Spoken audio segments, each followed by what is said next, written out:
그리스도의 풍성하신 은혜와 사랑이 늘 함께 하시기를 바랍니다. 오늘은 예레미야 26장 1절로 15절까지의 말씀, 생명의 삶 큐티 9월 1일자 말씀이 되겠습니다.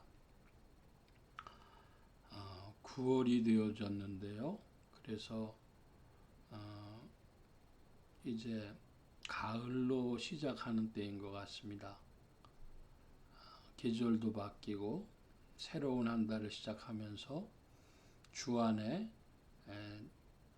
풍성한 은혜가 있는 한 달, 또 오늘이 화요일이긴 하지만 이 한 주간에도 주의 은혜가 풍성하고 좋은 가을이 되시기를 바랍니다.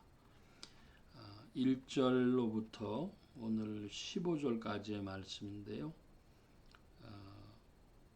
먼저 좀 말씀들을 크게 읽고 살펴보려고 합니다. 먼저 1절로 7절입니다. 유다의 왕 요시야의 아들 여호야김이 다스리기 시작한 때에 여호와께로부터 이 말씀이 임하여 이르시되 여호와께서 이와 같이 말씀하시느니라.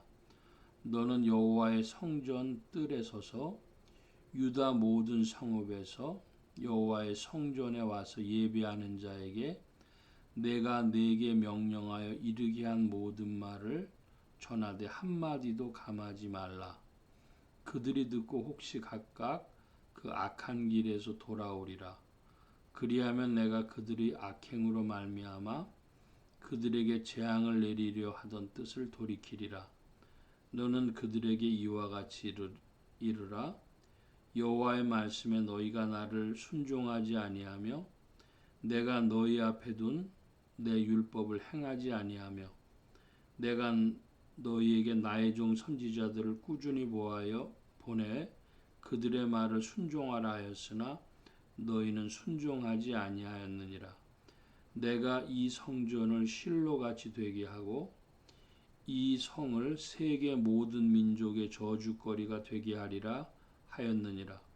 예레미야가 여호와의 성전에서 이 말을 하매 제사장들과 선지자들과 모든 백성이 듣더라.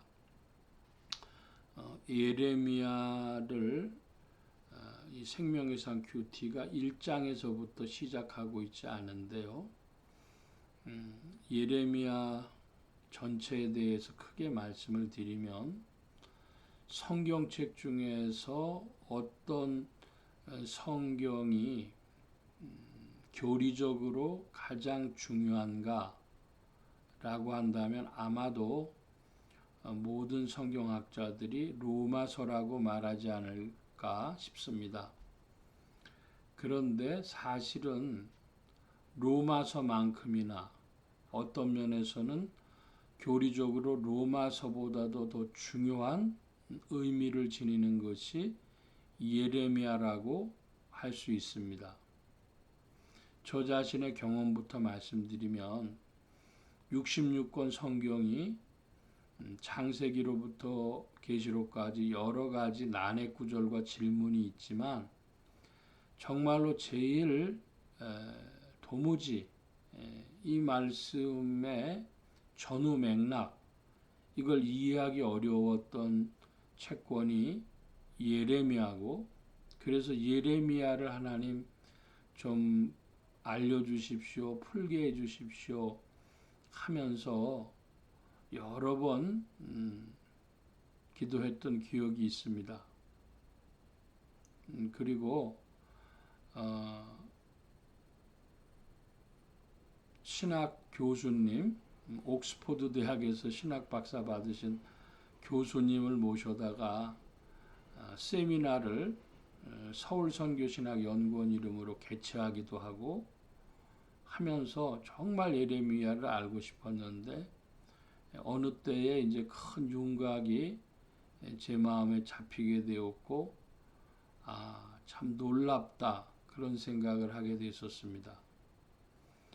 한마디로 예레미야서는 구약의 선지자들 중에 문서 선지자들, 글로 쓴 선지자들의 이야기가 39권 이 구약 성경에 존재하게 되었는데, 그 중에서도 예레미야 선지자의 그 예언 내용은 유대교 전체를 부정하는, 유대교 그 자체를, 구약 전체를 부정하는 내용을 담고 있음에도 그 자기 부정을 하고 있는데도 불구하고 유대인들이 하나님의 역사가 예레미야와 함께 했다고 하는 것을 부정할 수 없어서 빼지 못하고 구약 성경에 포함되었다.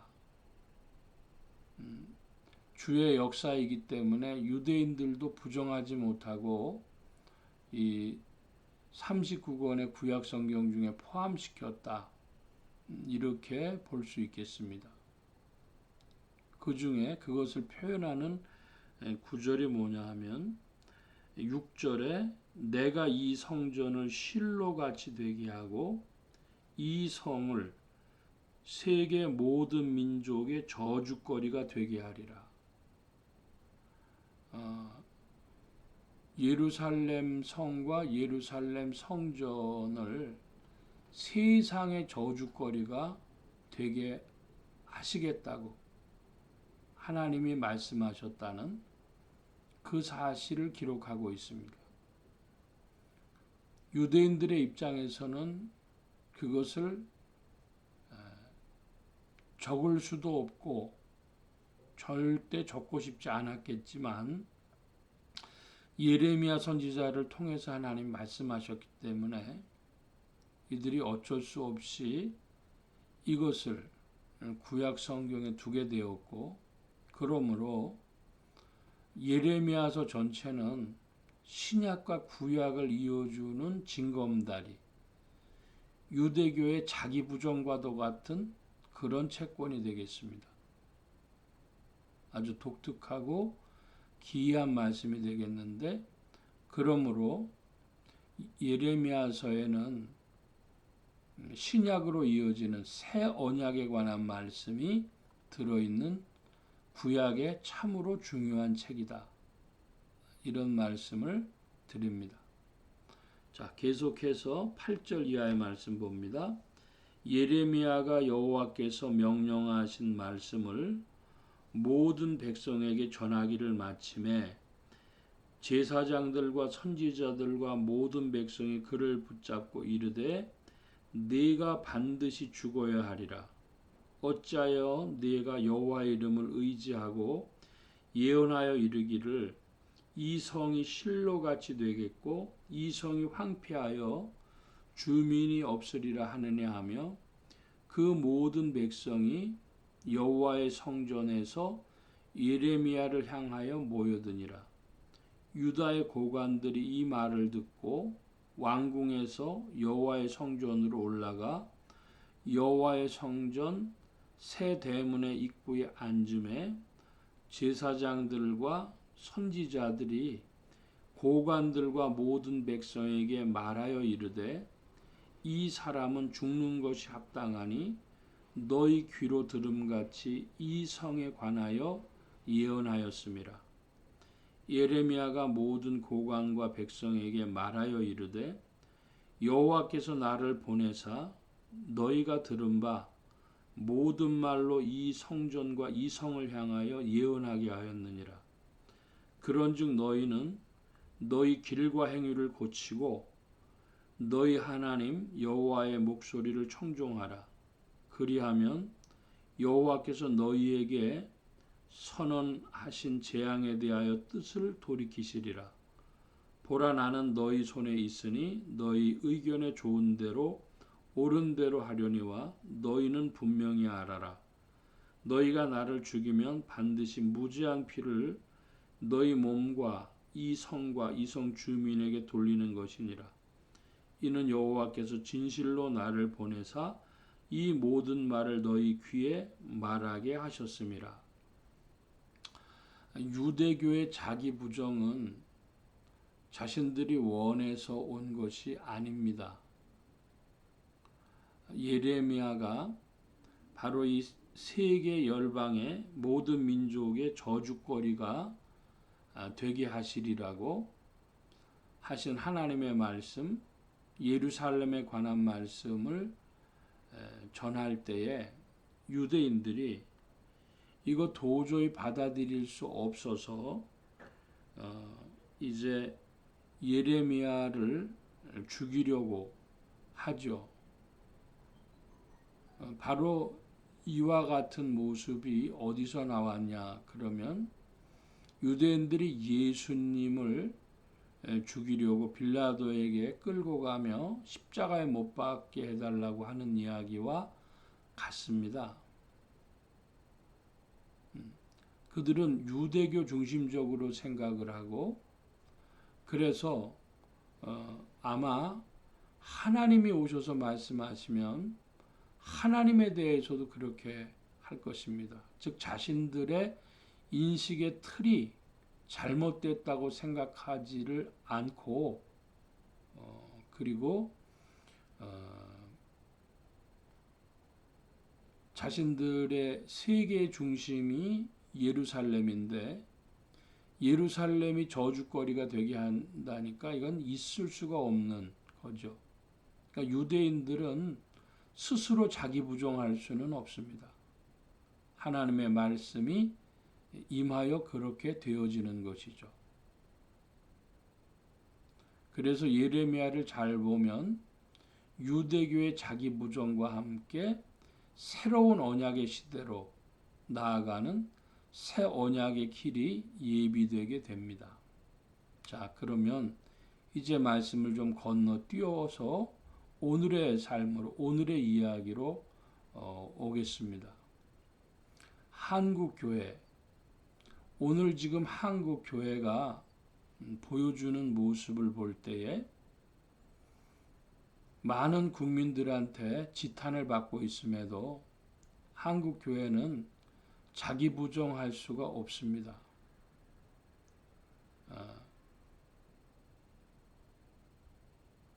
그것은 신앙의 구조 때문인데 근본주의적 신앙 구조, 종말론적인 신앙 구조를 가지고 있어서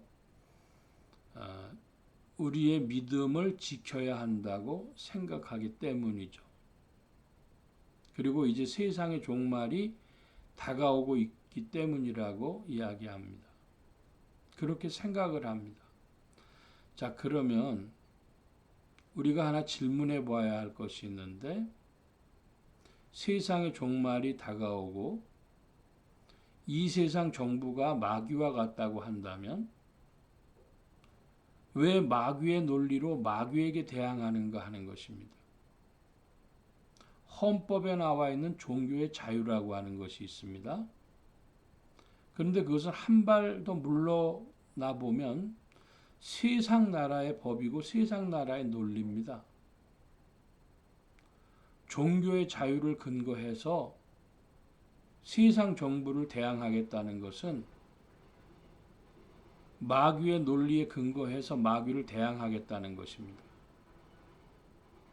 근본적으로 잘못되었습니다.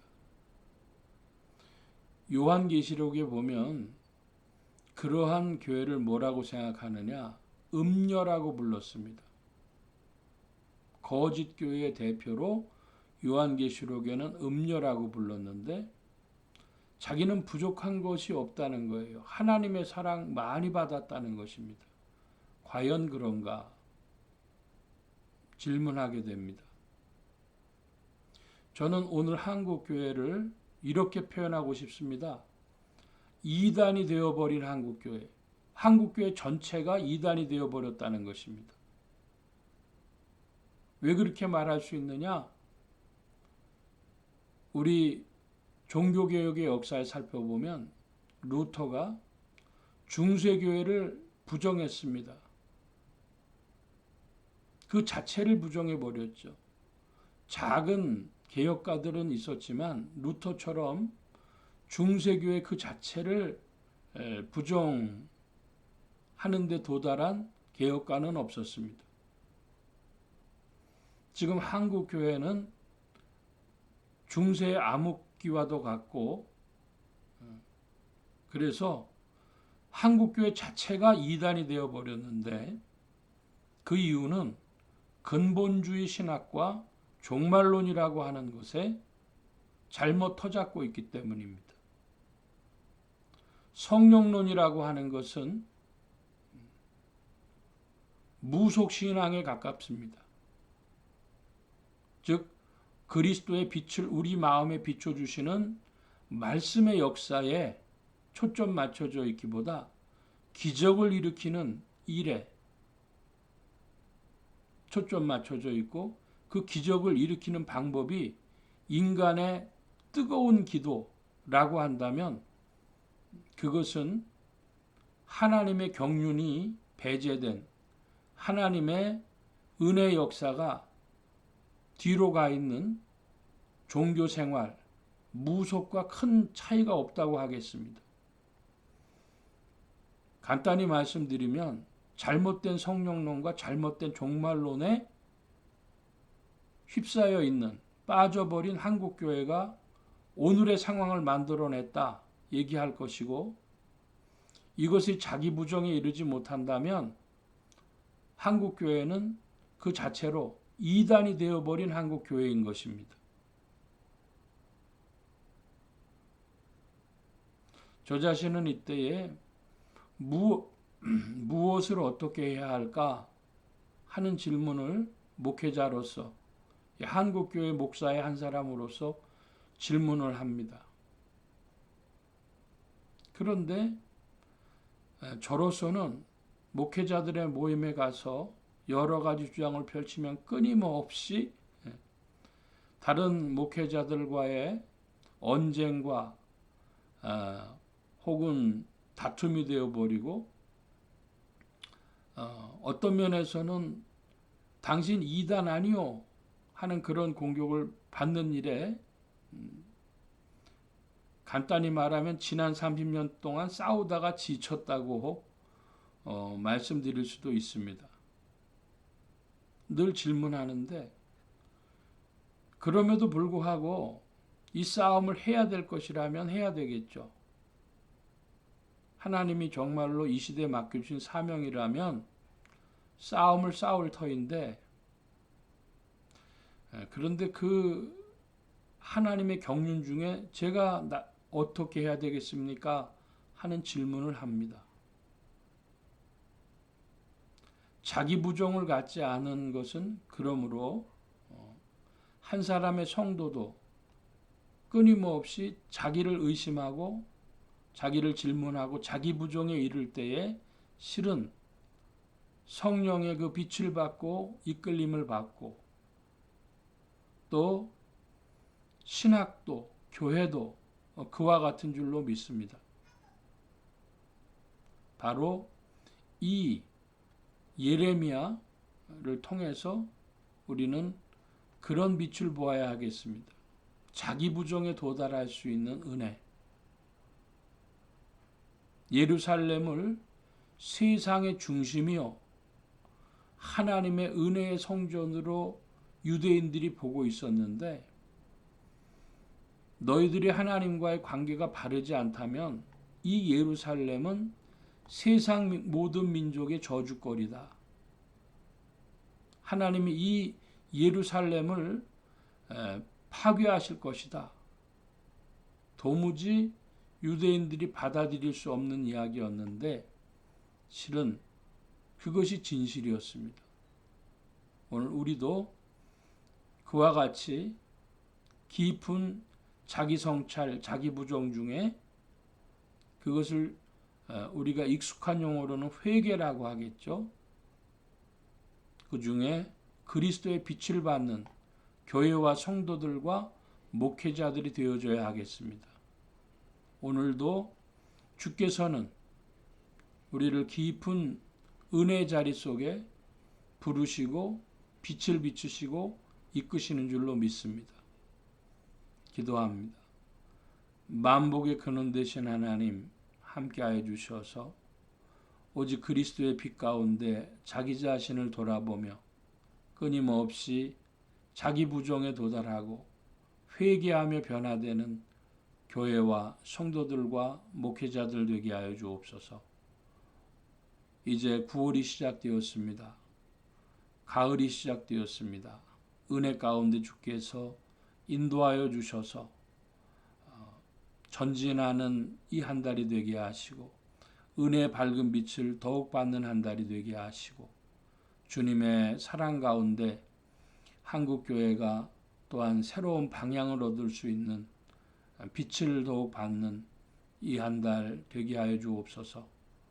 온 교회와 성도들이 함께 하신 것 같이 예수 소망교회와 온 성도들에게도 함께 하여 주옵시고 또한 부족한 종에게도 함께 하여 주옵소서. 복음 전파와 영혼 구원하는 일에 주 안에 쓰임 받으며 성령님과 함께 더욱 전진하게 하여 주시고 그리스도의 빛이 이 시대에 어찌 비춰지는지를 묵상하며 또한 주의 일에 동참하는 복된 발걸음들이 되게 하여 주옵소서. 이 한 달과 이 한 주간과 오늘에도 힘주시고 주의 사랑 가운데 전진하게 하시기를 구하고 감사하며 의지하올 때에 예수 그리스도의 이름으로 기도하옵나이다. 아멘.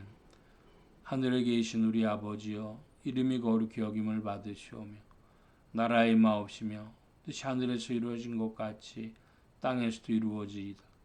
오늘날 우리에게 일용할 양식을 주옵시고 우리가 우리에게 죄 지은 자를 사하여 준 것 같이 우리 죄를 사하여 주옵시고 우리를 시험에 들게 하지 마옵시고 다만 악에서 구하옵소서. 대개 나라와 권세와 영광이 아버지께 영원히 있사옵나이다. 아멘.